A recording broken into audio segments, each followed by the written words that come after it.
Time is in his hand, beginning and the end, beginning and the end. Oh, the God had dreamed what a spirit sound, the lion and the dread, the lion and the dread. How can Saka sing me? How can Saka and always sing? How can Saka? Oh, how can sing with me?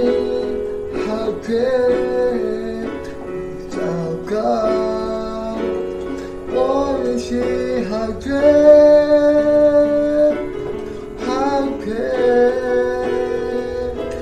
Saka? Let us sing from the beginning. The splendors of the King,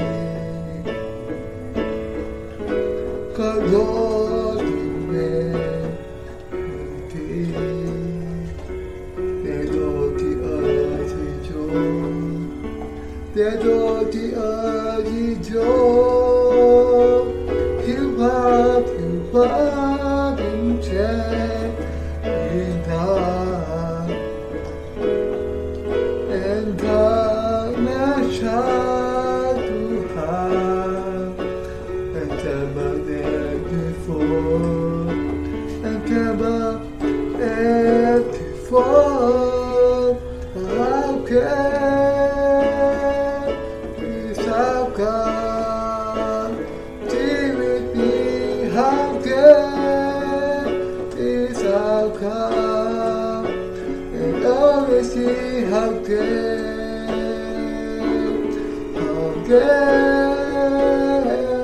this outcome? A to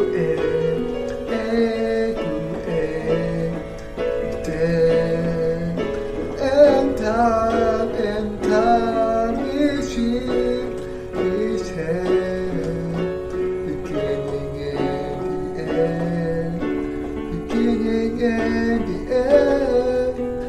The God have to run.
Tidak akan ada waktunya di mana kita boleh berhenti dari pekerjaan ini karena beberapa perubahan situasi.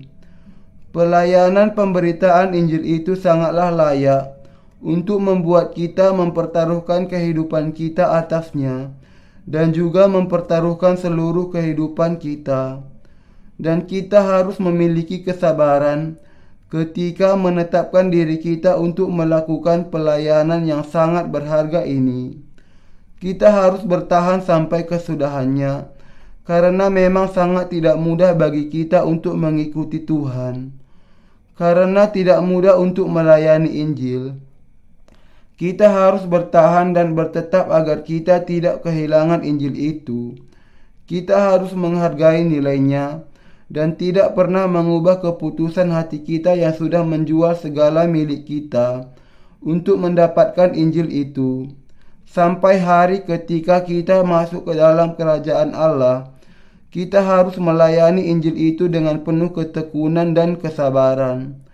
Kita harus meletakkan hidup kita sebagai taruhan ketika kita bekerja bagi Injil itu. Hal ini pada hakikatnya adalah yang dikatakan oleh Tuhan bagi kita saat ini. Kalau hal ini hanya merupakan perkara yang sepele saja, saya akan menjelaskan kepada Anda dengan cara menunjukkan masa lalu kehidupan saya sendiri.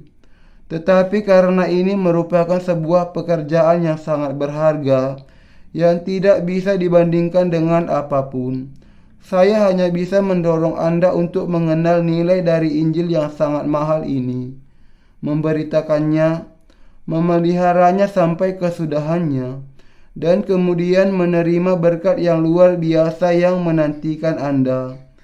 Inilah yang dikatakan Tuhan kepada kita. Saya begitu berbahagia dan bangga bahwa saya melayani Tuhan bersama dengan Anda.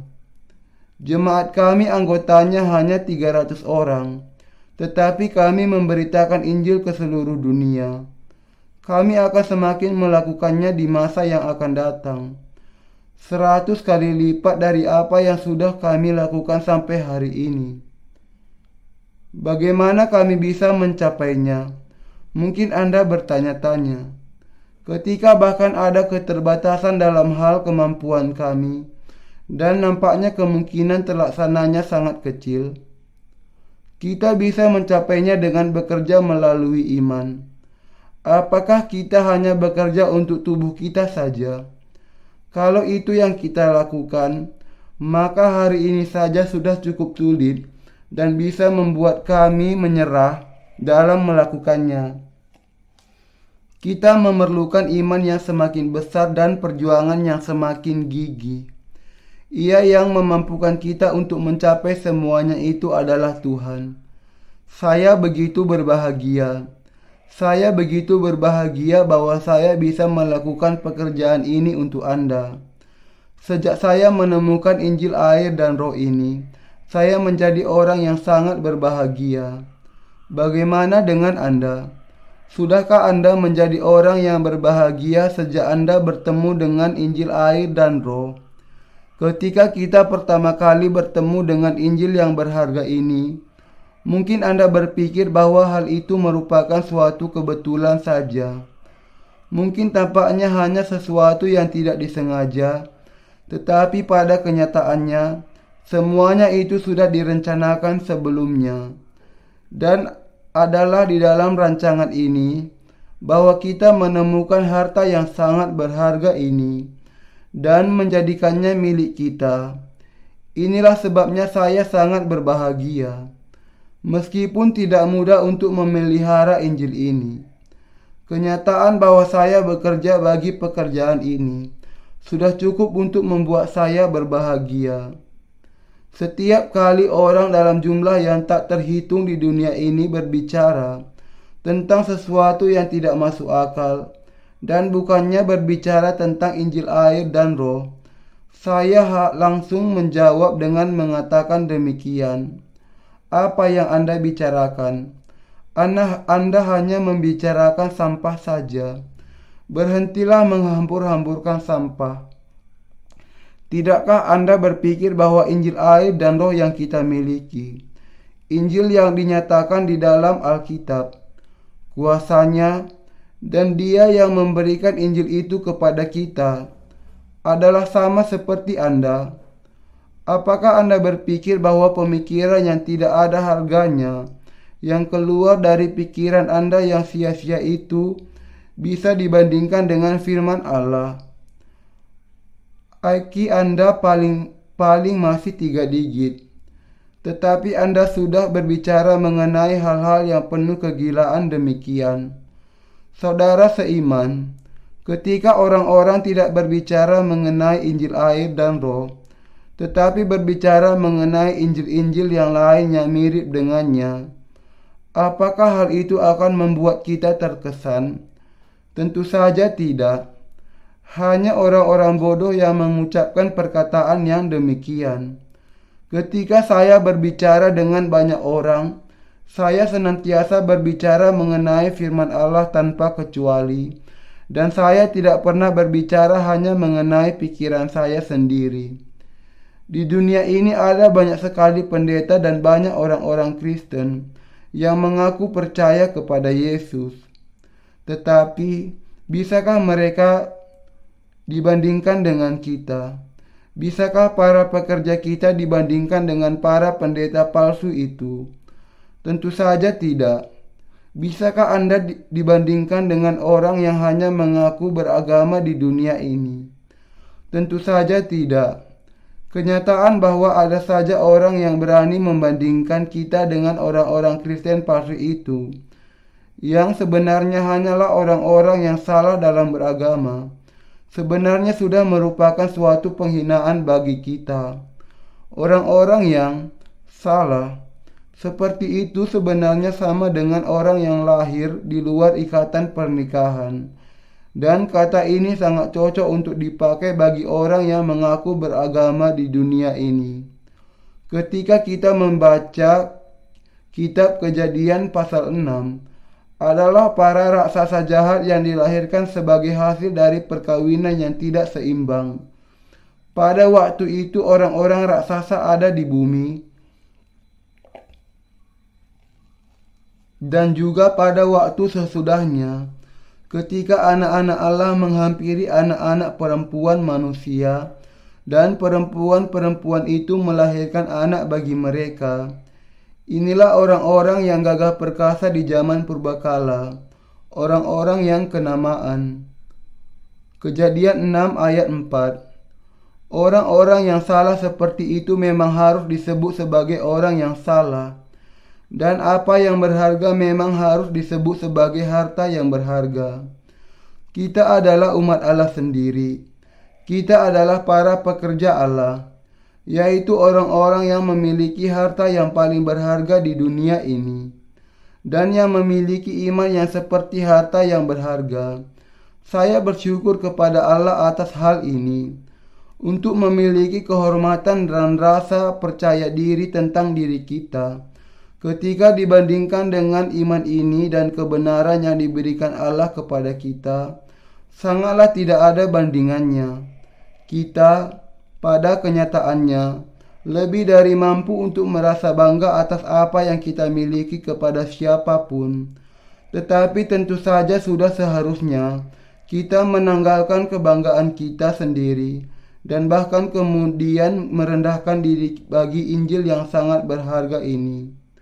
Kalau demikian, siapa yang kemudian bisa memiliki keberanian untuk membandingkan kita dengan orang-orang yang belum dilahirkan kembali dan yang percaya kepada Injil yang keliru?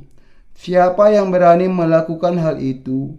Apakah ketenaran, pencobaan, atau harta yang mungkin bisa membuat kita meninggalkan kasih yang ditemukan di dalam Kristus ini? Saya menaikkan segala syukur kepada Allah.